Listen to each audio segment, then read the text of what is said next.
a passionate instigator and dynamic problem solver, Dr. Kevin Ross Emery, the host of the Dr. Kevin Radio Show, will be taking you outside the box, behind the curtain, and identifying the load of BS we are fed every day. And now, Dr. Kevin. Hello, hello, hello. And welcome to the Dr. Kevin Show here on Omtimes. Welcome back. Last week we had a replay as I was tied up in going to the General Assembly of the Unitarian Universalist Church I belong to in Portland, Oregon.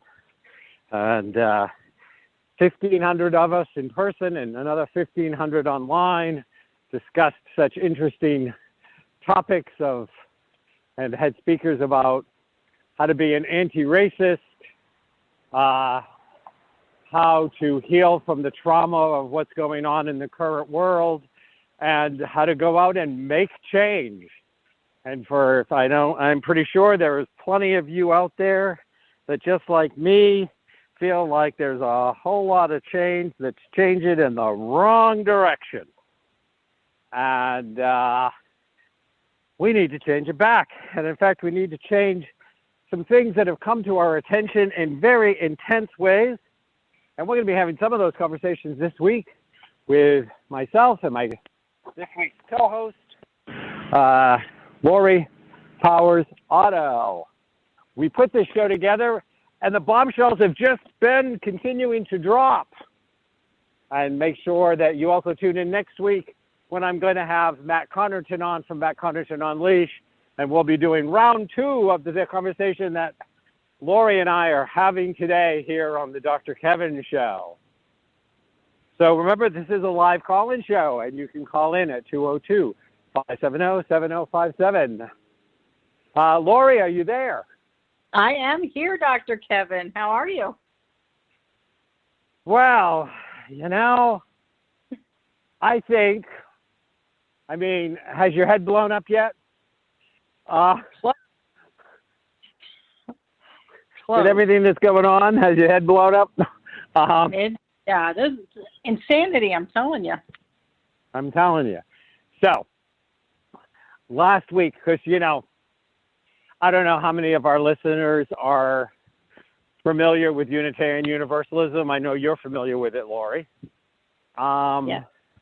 But, it is probably, I'm going to say, it is actually the number one most social justice major religion.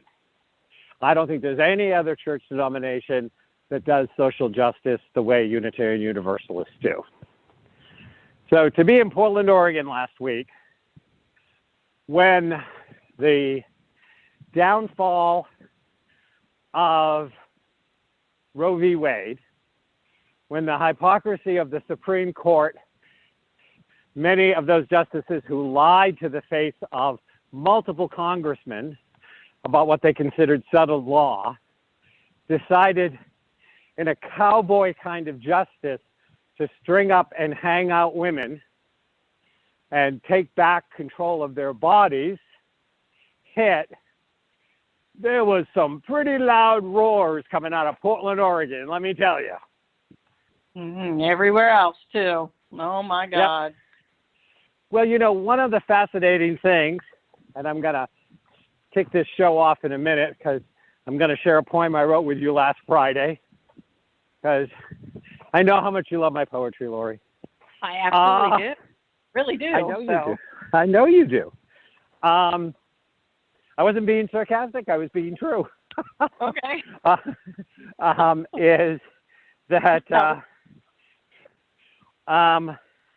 but, every year, there is a, that the UUA, the Unitarian Universalist, does their General Assembly for their congregations and delegates to come together and be making decisions and stuff like that. They always support an on-the-ground activity by one of the local churches. Like, what cause can we get behind to help you? as we bring all of these people to town, and we'll pass some donation baskets, and we'll show up at some event you want us to give you strength. Okay? So we had agreed to do climate justice. That's what the local church wanted. They were going to have they had an event, but it was on Friday night, because we know what happened Friday morning. So They were having a climate justice event. So we had committed to support this event, raise money for it, to support the local church. So again, 1,500 UUs have invaded Portland in person. And again, another 1,500 online. So couple of hundred went to the climate justice thing to support it, to be there for the rally, and all of the people who are getting hurt by climate changes that are having no voice in the decisions being made around climate change, which is a very true statement when you think about it. And somewhere between 500 and 600 of us went into Portland with the people in Portland, demonstrated against the Roe v. Wade thing, marching around the streets of Portland. That's why I love my church. Yeah. You got to get out there and make change. Absolutely. And, as I said when I wrote up this post where we were originally going to talk about, school shootings and abortion, we were going to talk about abortion before this whole thing happened, though everybody saw it coming. And I said, silence is a decision, was the last thing I said on the post. I don't know if you remember that or not, because we had to move the date, because this was originally scheduled to be last month. Right, but right. I want to repeat that. Silence is a decision. If you sit on your ass and say nothing, you have made a decision to continue to lose your rights and have this country lose its humanity. Just Amen. So you're clear. Okay, Amen. so I'm gonna read this, and then I'm gonna let you give us whatever thoughts you'd like to. It's called "You Cannot Win," and I wrote it on 6/25. I verge on joy and sorrow. I weep and laugh, feeling the demand of my call echoing beside the call of my hopelessness. Do I really need to do this again? Must I fight for the human right of being treated humanely for myself and others? I can be lifted up to the challenge or sunk down into the exhaustion. I can live my call of loving or be silenced by the voices of the haters. You will not win. You cannot win. You cannot sell out my human rights to your demons of greed and power. They will not have me. I breathe, I rise, I join my fellow soldiers. Together, we will yet again exorcise your demons back into the hell where they belong. Wow. Wow. That is so powerful and so on point and so needed. I think that poem needs to go out to the whole world right now. Wow. Well, I just had a new collection come out today called Thoughts Before AM. And I have a collection I've been working on that's called Patriotism, Politics, and Poetry, which of course this will land in, along with several other things I've been writing over the last several years, going way back to the Patriot Act days. And I've been kind of limping the collection along, but I think it just got moved up to next one out. So good. We'll see. We will see. So talk to me. What is going on? What are your thoughts? What's going on in the world? And what are our solutions?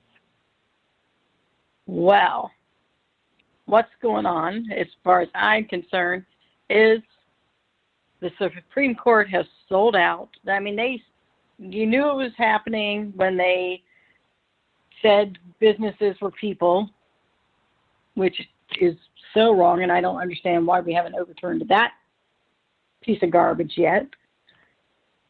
But I mean, even my most conservative family and friends never thought they'd overturn Roe v. Wade. And I, like most of us, they heard those three justices in particular saying, no, that's the law, we're not going to mess with it, or something to that effect. And they lied, which means they perjured themselves to Congress, which means they should be impeached. I mean, two of them should have never proved anyway because of their various backgrounds, but now they've committed a federal offense and they need to be impeached yesterday. So, yes.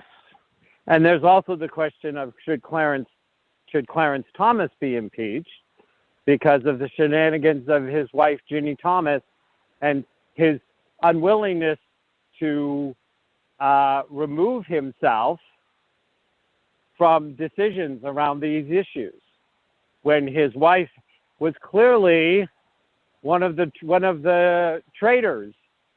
Right. And you know, and I've heard arguments on both sides, but I'm sorry, this man is complicit in all of this. And that he made the statement like, well, I don't think my wife did anything wrong, so no, I won't recuse myself from any of this. It's telling right there. I mean, honestly, most of them should be impeached at this point. I mean, they've all violated the trust of the American people, and our Supreme Court must be held to a higher standard than anybody else. They must follow the rule of law, and they're not. They're just flat out not. So I'm sorry. As far as I'm concerned, they're all a bunch of you-know-whats, and I just, and I'm, as I say many times, and most people know, I'm not so prone to anger. And this all has me pissed off. It really does. I mean, today they voted, against the EPA. Yep. I mean, how do you have the authority to do that? To say the EPA can't enforce regulations? Isn't that the EPA's job? But to, say, people in New York, to strike down a state's law, I'm sorry, there's a lot of people in New York City. And I kind of understand their point that you shouldn't have to explain why you get to keep a right. But we all know the Second Amendment wasn't written to say every Tom, Dick, and Harry can have a gun. It just wasn't. That wasn't the intent.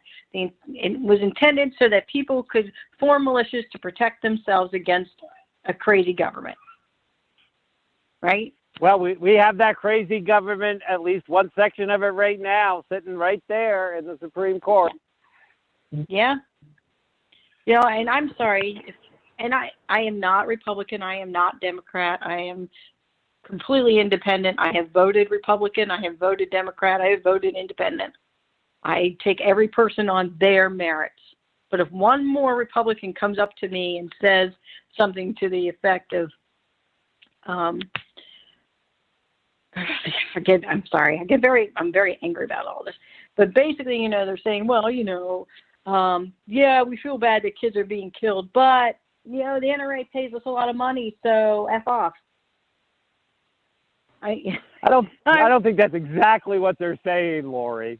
I think that's even a little too brassy for them. I could be wrong, though. They're getting pretty brassy in some of their statements, but I don't think that's probably one of them. But I could be wrong. We'll check on it on our next break. I've had people say that to me in almost those words. That's oh, my. It's like, are you kidding me? So I think there's a few interesting things. So first of all, you will find on the Facebook fan page for My Dr. Kevin. You will find it on the Dr. Kevin Show. You will find it on my personal Facebook page. You'll find it on my Twitter, and you can go and grab it there. You can grab it. I posted it just before we went on the air. It is a petition to impeach Thomas. Oh, I've signed Clarence that. Thomas. Yep. But it's out there, and I have posted the link out there in as many spots as I had time to. So those of you listening to the Dr. Kevin Show, go to the Dr. Kevin Show fan page on Facebook, and you can click that link and you can sign the petition. And to get rid of this very toxic, unethical Supreme Court justice. Yes. And of course, you know, there are two things as far as that goes that we need to be doing to spike his wheel. And one is Ginny's going to be brought up on charges, because if she's brought up on charges, he has to recuse. Right. I don't believe that if she is being charged with something, and from some of what I've seen, it looks like there is a chargeable offense in there, but I'm not a lawyer. But if there is one, even if they can't make it stick, the minute she gets involved and gets charged, I think that changes at least some of the ball game. Yeah. The other thing is, I don't know how to make this happen. I just know that this is what needs to happen. And if anybody out there has the in on how to make it happen or knows people that could make it happen, somebody needs to file a lawsuit against interracial marriage.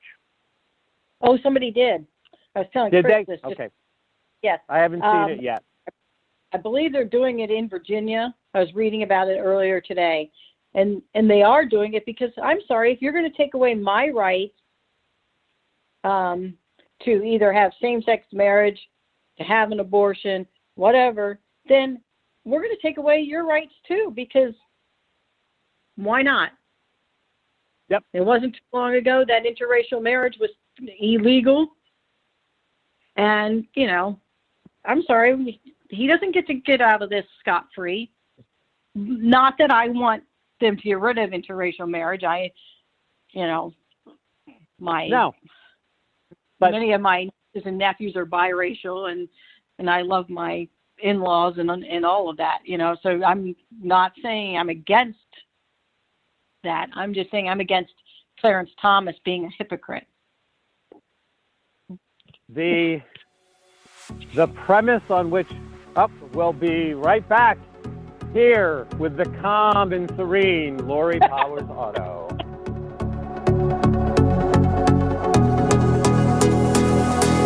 Conscious media for conscious minds. Omtimes. Have you ever wondered how to change your love paradigm? The secret key is finding a love partnership, not just a regular connection. How do you find these? Through conscious relationships. Ascending Hearts Dating is a dating site for people like you that believes in second chances and a different type of spiritual connection. Try Ascending Hearts for free today at ascendinghearts.com and change your love paradigm. Ascending Hearts, the premier dating community for the spiritually awake. Hello, I'm Sandy Sedgbeer, host of Omtimes magazine's flagship radio show, What is Going On? My passion is sifting through information, research, and innovations from new thought teachers, speakers, and researchers, pushing back the boundaries of what we know about life, energy, metaphysics, and the universe. I love shifting perceptions about who we are, why we're here, and how quickly impossible becomes normal when we open our minds, expand our awareness, and accept that the only limits that exist are those we place upon ourselves. So if you're the kind of forward-thinking, eager investigator of what lies beyond the current reality that most perceive, why not make a date to come play with me in the field of possibilities at 4 p.m. Pacific Time, 7 p.m. Eastern Time every Thursday, and together we can discover what's really going on. You came across someone struggling with hunger. How would you recognize them? Would you notice an 8-year-old girl who's not excited for summer break because she may not be having lunch again until September? Or a war veteran who's having a hard time landing a job and getting back on his feet? I am the 1 in 8 Americans who struggle with hunger. I am hunger in America. Hunger can be hard to recognize. Learn why at IamHungerInAmerica.org. Brought to you by Feeding America and the Ad Council.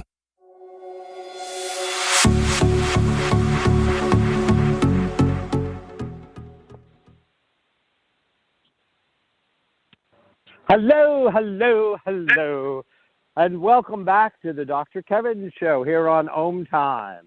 I'm here this week with Reverend Lori Powers-Otto, who is centeredly and calmly expressing that she has a few minor concerns about certain actions that our beloved Supreme Court has recently taken.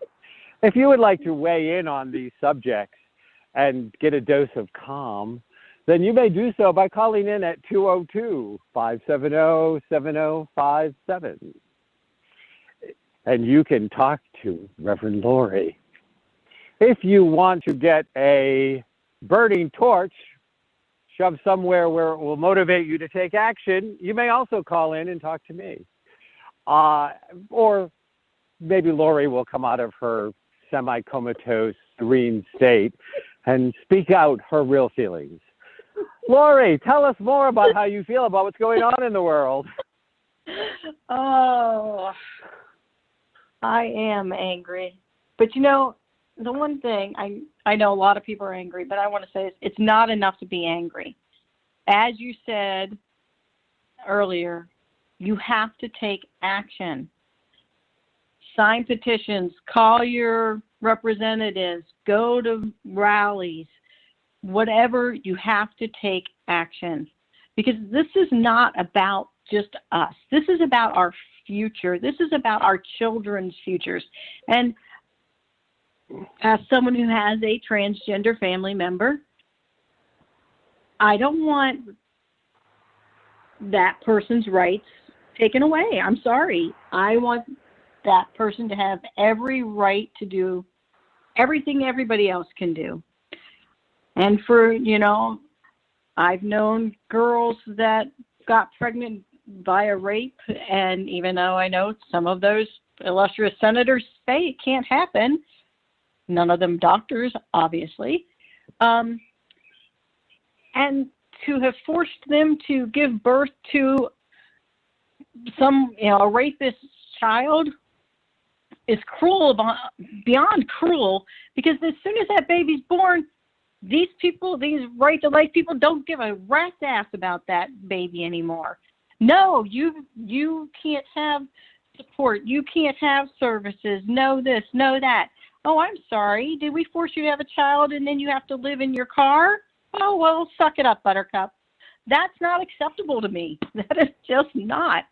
So I am asking everybody who's listening, whether you live in this country or anywhere around the world, get involved. Make a difference. That's how I feel. So, and you're welcome to join Matt and I next week if you haven't got out all of your feelings by the time at the end of this week's show, because next week's show should be a real blast. So I want to talk through some of this, and I want people to understand. Now, first of all, I was just talking about this rule to one of my clients, and I'm sure you're familiar with it, Lori. You'll probably hear me repeat it next week if you should happen to decide to come play with Matt and I, is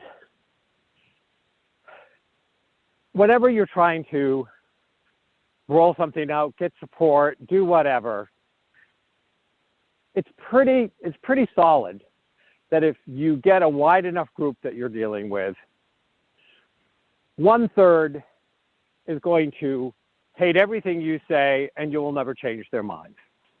1/3 is going to love everything you say and you can't shake their support. And 1/3 are the ones that are on the fence and can be pushed one way or the other. So I'm sure you're familiar with that concept. Yes. Okay. So I'm going very practical here. And I'm going very practical here, and this is what I did the morning that Roe v. Wade, because, like I said, I'm in the middle of a 1,500 Unitarian Universalists. The only thing I really struggled having patience with, now I'm not saying I didn't have patience. I said I struggled was with the people who said, I didn't see it coming. I'm like, is there a haystack big enough in the world for you to have had your head in? Like, Right. You didn't see it coming. Somehow just blew my mind. But outside of that, then there was, I thought they were going to do it piecemeal. Like, they just rule on the Mississippi. And do it one piece at a time. And I'm like, you know what? I don't want our Supreme Court to be Jeffrey Dahmer. Don't want it. They took off the gloves. They showed us the dead body. It was fully dead. And now we can mobilize, we can act, we can get up. And hopefully it will be enough to wake up the apathetic. And first of all, I have no patience with anybody who wants to stand by the fact I just couldn't vote for Hillary. Because she told us all this was coming. And she called it. I mean, you know what? If she was a psychic, she could be on the psychic hotline right now with that prediction. Because she said this is the way things were going to tumble. But we're here now. And I chose to let it motivate me. I wrote that poem and then I got motivated. What can I do? What can I put out? What can I say? How can I act? What petitions can I sign? What causes can I do? Things like this. But I want to caution. And I don't know if you remember this or not, but when Trump got elected, I still had my Web of Light TV show. You were my co-host. Yes. You remember me doing the special on surviving the Trump presidency? Because I did that with Matt. You weren't. Were you on that show? Yeah. No, you weren't on that. You were? No. Huh? No, I didn't was think not. so. It was just Matt and I. It was a special I ran out of the regular thing. And the one thing I said going into running the surviving the Trump presidency was, don't get sucked in by the shell game. And even the Supreme Court is playing the shell game with us. They're trying to do so many things so much that it dissipates any one thing getting addressed to enough to make change. And, you know, they're doing the EPA and they're just ripping through basically like Melania Trump ripped through the Rose Garden to create so much chaos that they just exhaust us all, which is one of the reasons I talked about the exhaustion in the poem. Because how many different things can you yell and scream about when the whole house is on fire? And the whole house is on fire right now. The whole house is definitely on fire. If you've listened to any of the Cassidy, the Cassidy testimony for the last 3 days, our house is on fire. Yes. It's not, and you know, God, I wish I could remember his name. He is the one that has the late night show. That he goes out to the streets and he'll have his reporters go out specifically and talk to like Trump supporters and ask them questions. Jimmy. Who? Jimmy, right? No, not Jimmy. Not Noah? No. God, I don't know where my brain is tonight. Noah Trevor? Isn't he? Yes. Trevor Noah. Thank you. I knew something was going on. My dyslexia was kicking in. But I watched a couple of those clips where they were showing Ivanka Trump's testimony, and they're saying, "Oh, it doesn't look like her."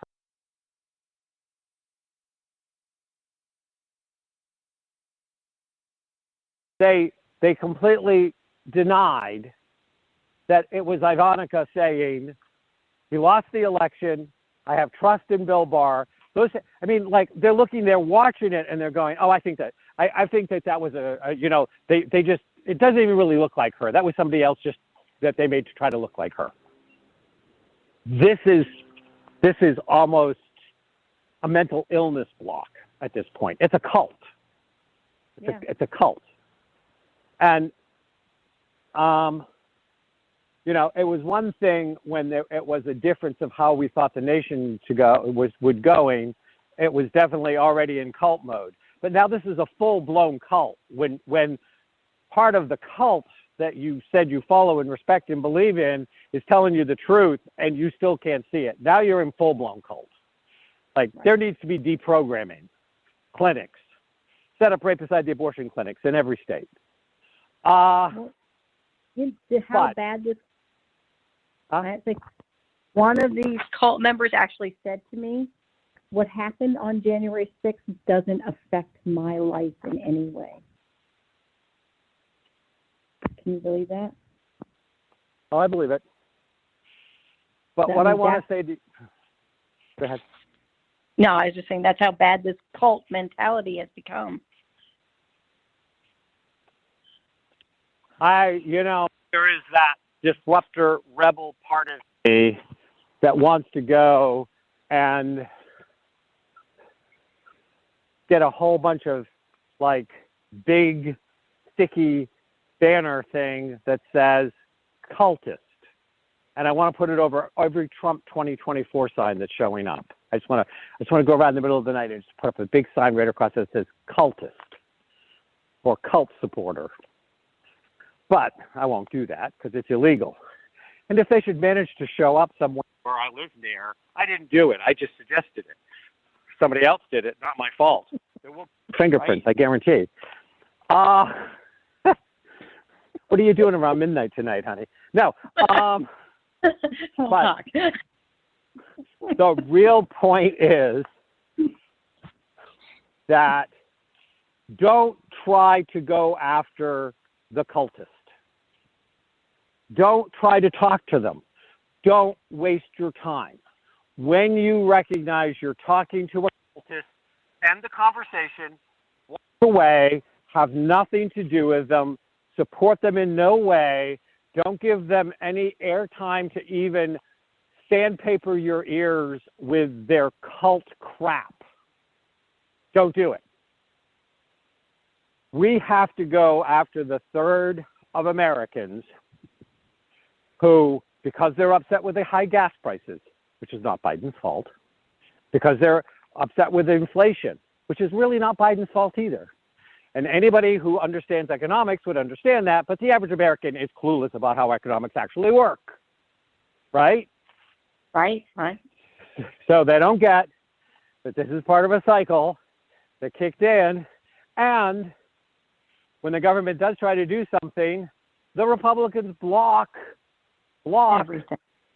passing laws or doing things that could take some of these companies, like the oil companies, who are intentionally screwing us, highest profits ever. Right. Okay? So but go after the third who can vote, who come November can keep both houses blue, really blue enough to get stuff done. Yes. And those are the ones we have to talk to. Sure, get energy and rally with your supporters, but don't spend a lot of time with them unless it's doing tandem projects, because telling each other how great and wonderful you are is not getting us any extra votes. We need to settle this, at least to some extent. This has to be settled at the ballot box.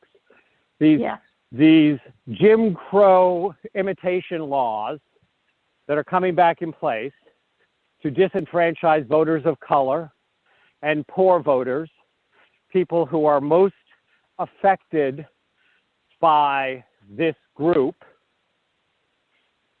of elitists. It's so funny because they always talk about the Democrats being elitist. And the Democrats, on the other hand, are the elitists who promote all of the social programs to raise people up. Why people don't see that's actually not being elitist. Okay? Like, duh. Okay? Not being elitist. But if you are listening to me tonight or a replay tomorrow or the next day or whatever, tell everybody, go after the third that can shift Congress to a point where we can end the filibuster, which is how 40% of this country, 35 to 40% of this country is ruling the other 60 to 65% of the country.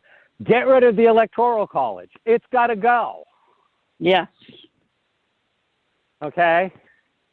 And we are, I believe I read, the only country in the world that if it has a high court doesn't have, like in Germany, you can stay on the high court in Germany until you're 68 or you serve 12 years, whichever comes first. Lifetime appointments were created at a time when the lifetime expectancy was 65 or 60. They didn't expect to have people in their 80s on the Supreme Court. Right. And people don't realize that. Think about that. And so these are the things you need to get behind. Get behind turning us blue for the next 2 years so we can undo some of this damage. Do this so that we can actually make the court do what it's supposed to do, which is protect Americans, not screw over the majority for the minority. Amen. And they're going after things that have 60, 70, 80% support in Americans. Yeah. So, yeah, they don't care. But the first thing we got to do is we got to get people in the voting booth. Yep. We will be right back as Lori gives us her calm and centered solution to the problem before they take the M16s away.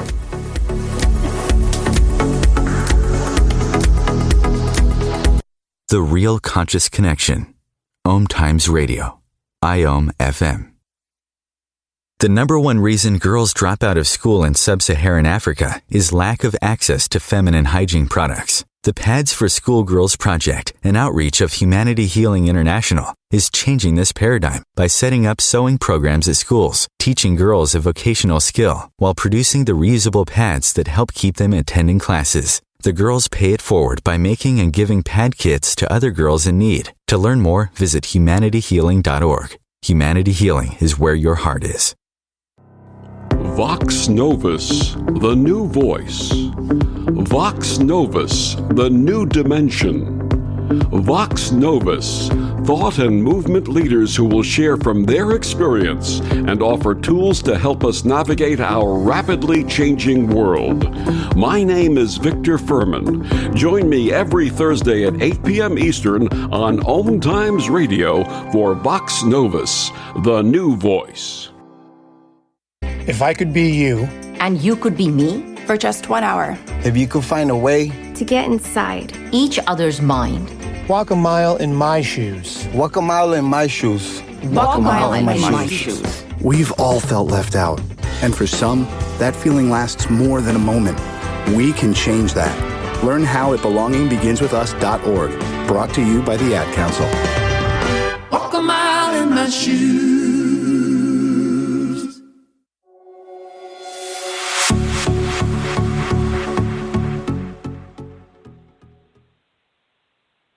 Hello, and welcome back to the Dr. Kevin Show here on Omtimes. Remember, we are a live call-in show.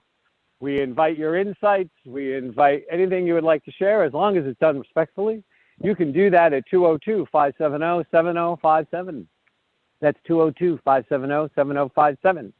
I am on this week, as I am the last Thursday of every month, with Lori Powers-Otto. We are discussing the burning down of democracy and the putting out of the American dream for the majority of Americans, with the current actions that are being taken to some degree in all three of our branches of government, none of who I feel is really doing their job adequately. But it's our house, and if we don't put out the fire, nobody else is going to. And if we don't put out the fire, no one gets to complain when they find out that their ass just got burned. Now, of course, if you're in the top 1%, and if you're in the top 1% of income earners, if you are in the protected class of the corporate wealthy or the inherited wealth who don't have to worry about this, because if your baby girl gets pregnant, you'll just fly her wherever it needs to get her abortion. That if you, you can build all of the protections from the destruction of the environment because you're wealthy and you can do that. And you can go buy an island while the rest of us are dying as the Supreme Court is ripping away the rights that have taken 50 years to put together. But I suspect that not many of those people are listening to my radio show. And there are a few of those people that are on our side in fighting, but they're still not going to be the affected class. The affected class are the bottom 90% to varying degrees. The thing is, the people that are most strongly supporting all of these things are the people that will get most screwed and are just too far gone in the cult to realize it. Now, Lori got to rant the first part of of our 3 sessions today. I ranted through the majority of the second, so I thought we would share rant duties for the third. Lori, feel free to weigh in. Well, I think we've pretty much wrapped up everything. What people need to understand, what I think, my opinion, people need to understand is, yes, the 1% is literally trying to destroy the rest of us. They don't care. I mean, there's few exceptions, yes, but the majority of them, they don't care about any of the 99% of us, and we have to take a stand. There's been a lot of talk about civil war and, things like that, but we need a kind of civil war. I'm not suggesting everybody take up arms and do crazy stuff, but there are ways to get this country back to being for the people, by the people. And that's what we need to do. And it all, like you said, you have to get up off your butt. You have to get your head out of the sand, and you have to say that's someone else's, stop saying that's someone else's problem, because it is all of our problems. And where do you think the repeal of rights is going to end? If we let them keep taking away our rights, they're just going to keep taking away and taking away and taking away. They're not going to say, oh, that's enough, we'll stop for now. That's not going to happen. We have to take a stand. So again, get up, get involved, make a difference, support your communities. But you know what? The best way that I found to make this country stronger, get to know your neighbors. Get involved in your community. Because strong communities support each other and work for each other and are there for each other. They don't try to say, oh, well, that one's different, so it gets less. And that person, I don't like the way they dress, so they get less. It doesn't, once you build a community, the community supports each other, and that's where we need to start. What do you think? So I'm going to build off that. And I'm going to build off that this way, is because there are many communities that we can choose to belong to. And I want and I'm going to, again, build off what you said, by if if you are looking for a community which is willing to fight for what is right, I am going to invite you to check out your local Unitarian Universalist church. Because I know that the day that Roe v. Wade, the morning, the day the music died, so to speak, for that we already had one of our Unitarian Universalist ministers in Laramie, Wyoming, that as soon as it was announced, already had a banner and put it on her church, which I don't remember exactly what the banner said, but for the most part, it said, "We are your underground road abortion place. Like, we will get you to wherever you need to go that it's legal to get an abortion." Like, she had the banner up. I don't think the announcement had been finished. Like, they finished saying it. And, Nice. Neighbors are an interesting thing. Your neighbor next door to you could be a Trump supporter. Just saying. They could be drinking the Kool-Aid. They could be a toxic Christian.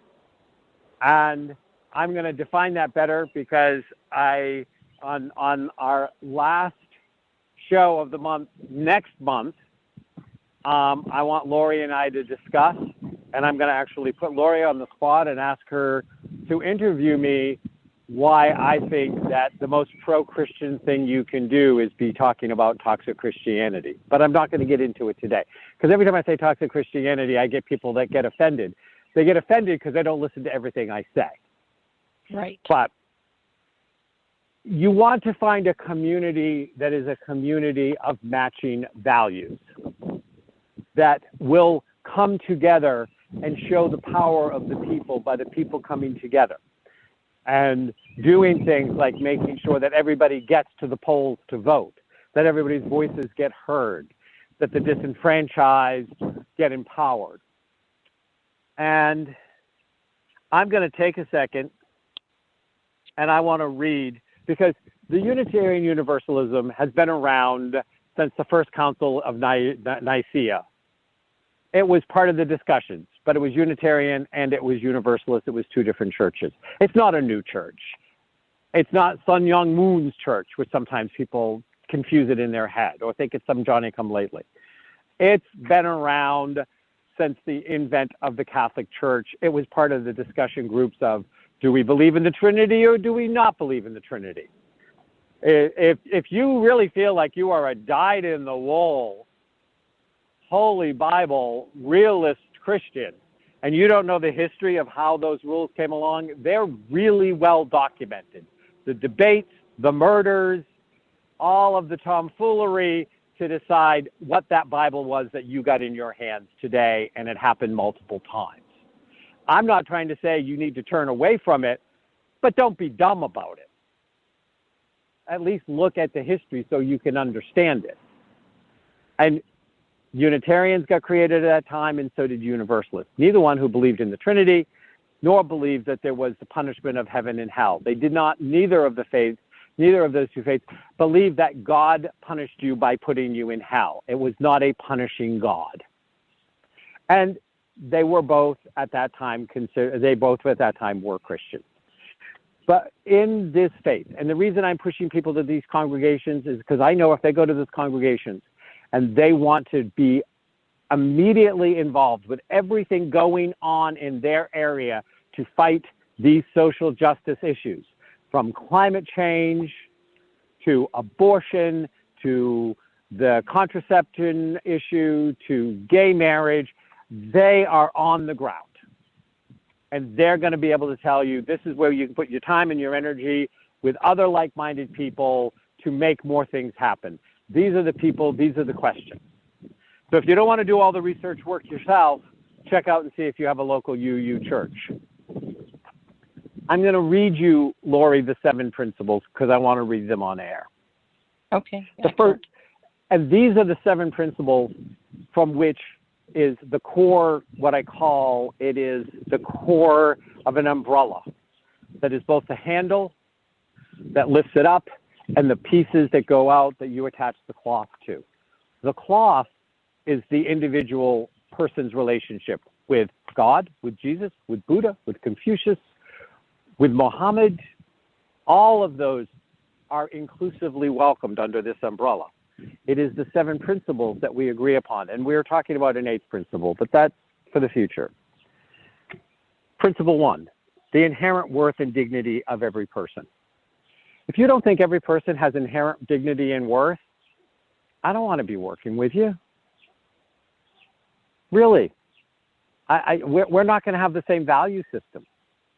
If you think a caste system is a good idea, if you think there are us and them, and I'm better than yous, and yous guys are lesser, we're not going to be fighting for the same values. Even if you live across the street from me, we're not going to be fighting for the same values and for the inherent dignity and worth of all people. Would you agree, Lori? I agree. I've lost sense for that. Yep. Justice, equity, and compassion in human relations.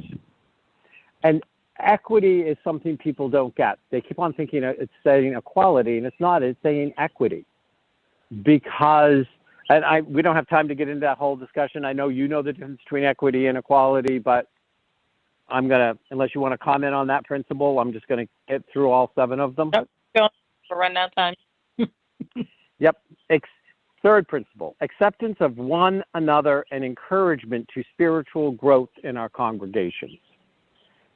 Sometimes people, because it's such a social justice church, does not think that there is a spiritual aspect, but yet one of its principles is encouragement to the spiritual growth that you find works for you.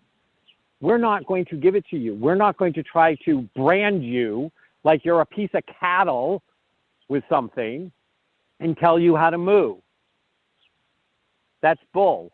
No pun intended. Well, maybe there was a pun intended. 4th principle, a free and responsible search for truth and meaning. Well, there go all the Trump supporters. The 5th principle, the right of conscience and the use of democratic process within our congregations and in society at large.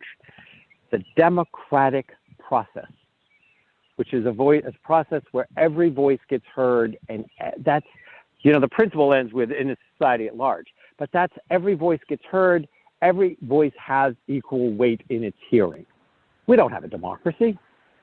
The Electoral College eliminates us from being a democracy.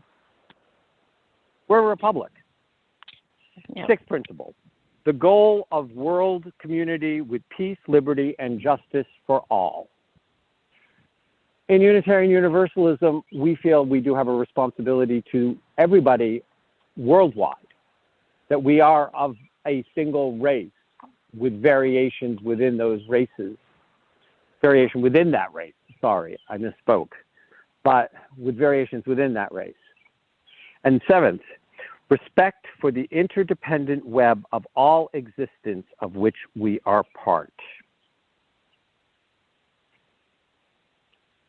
I very rarely, go ahead. I was going to say, I think you need to repeat that one. Okay, let me repeat that one. Oh, I got to bring it back up. Come on, phone. Don't run me out of time. Okay. Cancel. Okay. Respect for the interdependent web of all existence of which we are part. So the interdependent web of all existence of which we are part is saying we are interdependent on all of the world's creatures, plants, environment, that it's an interdependent web, and we need to respect it. We need to respect the earth. We need to respect its animals, its plants, its everything else. Does that help clarify? Oh, yeah. Oh, no, I got it. I just want to make sure everybody else gets it. So, we are any dependent thoughts on my 7 principles? Oh, we should all live by those. I mean, we have to if we want to survive. I don't think that's just for the UU Church. That's for everybody. It's the only way this planet will survive. You know, there is the accountability factor. And accountability, a lot of times, it's not about a punishment. It's about an awareness and a commitment to be better. In that commitment to be our best selves, we want to be held accountable. If we, for some reason, are unawarely living against our values and our principles that we espouse, that we believe in and belong to, you should welcome, I welcome accountability because I am not seeing it. And, there'd be far less hypocrites if there was more accountability. Yes. Ms. Lori, are you going to come play with me next month while I talk about the most pro-Christian thing you can do is to be talking about toxic Christianity? Yes. Right here on the Dr. Kevin Show. And please let me know if you want to come play with me and Matt next week. It's another opportunity to rant. I'll let you know.